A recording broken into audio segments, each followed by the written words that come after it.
राम राम जी। आत्म मंथन में आपका स्वागत है। अब मैं आपको मूलांक 9 के बारे में बताने वाली हूँ, यानी कि नंबर 9। ठीक है। अब आप लोगों से भी सॉरी कि मैं आप लोगों को प्रेडिक्शंस दे नहीं पाई, और अब आपके लिए मैं जो प्रेडिक्शंस दे रही हूँ उसको आप देख के अपना दिन जो है उस तरह से आप प्लान कर सकते हैं। ठीक है। अब हम बात कर लेते हैं संडे की। ठीक है। संडे वाले दिन आपके लिए कैसे रहने वाला है ये दिन। आपके पास काफ़ी हेल्प रहने वाली है। कहीं ना कहीं किसी लेडी से आपको कुछ ना कुछ हेल्प होती हुई दिखाई देती है।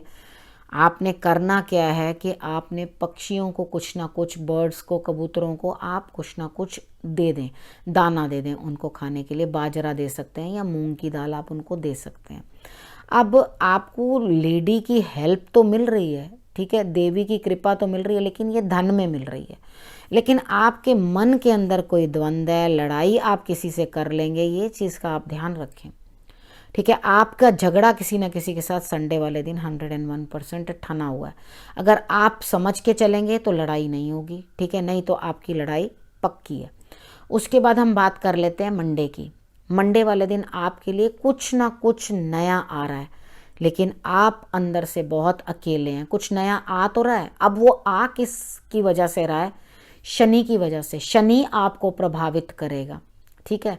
तो शनि आपको प्रभावित करेगा। शनि की कोई ना कोई चीज़ जो है आपको प्रभावित करेगी। आपके लिए नया कोई काम आ रहा है, वो डिफ़िकल्टी भरा ही होगा, लेकिन आपको अकेले उस चीज़ को हैंडल करना पड़ेगा। आप अकेलापन महसूस करेंगे अंदर से। आपको काफ़ी दिन तक ये चीज़ जो है बनी रहेगी, अकेलापन। ठीक है। तो आपने करना क्या है, जब हम अकेले हो जाते हैं तो अपने आप से बात करते हैं, अपने आप को देखते हैं, आत्म मंथन करते हैं। खुद को देखो, मैंने क्या किया, कैसा किया, क्या गलत किया, किसके कारण से मुझे ये पनिशमेंट मिल रही है, या क्यों मेरे साथ ये चीज़ हो रही है। ठीक है। कहीं ना कहीं तो अपनी गलतियों के ऊपर आपको विचार करना है। तो ये अकेलेपन का टाइम है, इसके अंदर विचार करो। ठीक है। उसके बाद हम अब बात करते हैं मंगलवार की, ट्यूसडे की। तो ट्यूसडे वाले दिन भी आपको कोई काम करना है और अकेले ही करना है। और अब आप इस काम को अब समझ चुके हो कि हाँ, मुझे अकेले ही करना पड़ेगा। ठीक है। चाहे मैं लड़के लूँ, चाहे जैसे करके लूँ, मुझे अपनी चीज़ लेनी ही लेनी है। ठीक है। तो आपने करना क्या है, तिलक लगाना है माथे के ऊपर हल्दी और केसर का। ठीक है। और अपनी आत्मा से पूछना है कि मैंने क्या करना है, वो करें तो आपका काम बन जाएगा मंगलवार वाले दिन।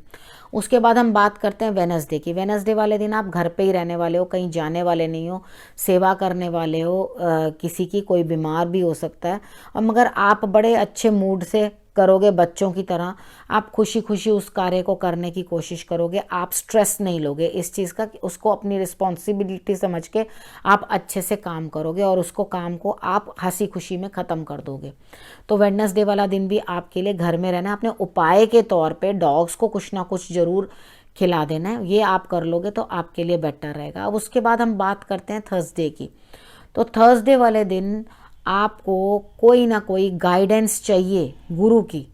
आपको गुरु की मदद चाहिए। आप गुरु की मदद को तरस रहे हैं, तो आपको गुरु तक पहुंचने के लिए ईश्वर के दिए हुए साइंस को देखना है। भगवान आपको क्या दिखा रहे हैं, क्या बोल रहे हैं, वो आपने समझना है। ठीक है। क्योंकि कुछ चीज़ें ऐसी हुई हैं जो आपने गलत स्टैंडर्ड्स के साथ की थी। ठीक है। तो आपको इन चीज़ों को, पिछली बातों को समझना है और उस चीज़ के लिए रिपेंट करना है, और ईश्वर के दिए हुए सारे इशारे समझने हैं, और किसी ना किसी की सलाह लेनी है, तब आप आगे बढ़ेंगे। फ्राइडे वाले दिन ईश्वर आपकी मदद करते हुए दिखाई देते हैं। आपको कोई ना कोई लेडी से हेल्प मिलेगी, किसी ना किसी बाहर के इंसान का आना होगा आपकी लाइफ के अंदर, और आपके लिए वो खुशी का सबब बनेगा। ठीक है। आपके लिए खुशी होगी कि हाँ, मेरा काम बन रहा है, तो ईश्वर आपका काम बना रहे हैं। तो आप फिक्र ना करें, फ्राइडे वाले दिन आपका काम बनता हुआ दिखाई देता है। उसके बाद कोई हीलर भी हो सकता है जिसकी आप मदद लो, कोई एस्ट्रोलॉजर भी हो सकता है जिसकी आप मदद लो, या कोई टैरो कार्ड रीडर भी हो सकता है जिसकी आप मदद लो। ठीक है, उसके बाद हम बात करते हैं सैटरडे की। सैटरडे वाले दिन आपको इस तरह से फील होगा कि मैंने तो बहुत बड़े बड़े सेक्रीफाइसेस किए, मैं तो बहुत अपनी लाइफ में स्ट्रगल कर लिया, मैंने बहुत स्ट्रगल कर लिया, मेरे लिए ये बहुत गलत बात हो गई, एक्चुअली हो गई।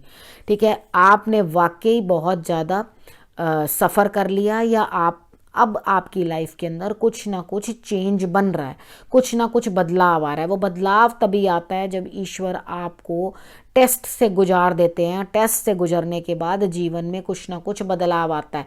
तो आपको क्या करना है, किसी भी तरीके से अपनी लाइफ को मैनेज करना है। ठीक है, जो अपनी लाइफ आपकी आगे बढ़ानी है। ठीक है, स्टक नहीं रहना किसी भी चीज़ के अंदर, अपने जीवन को आपने आगे बढ़ाना है और आगे की तरफ चलना है और आगे की सोचनी है।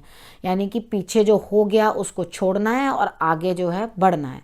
ठीक है, आपने इस तरह से करके अपने लिए प्लानिंग करनी है, अपने लिए उपाय करने हैं। जब आप इस तरह से सोच के चलोगे तो आपके लिए बेटरमेंट रहेगी। मैंने आपकी सैटरडे तक की पूरी प्रेडिक्शन करके आपको बता दिया है। ठीक है, और अगले हफ्ते हम फिर से मिलते हैं, तब तक के लिए नमस्कार।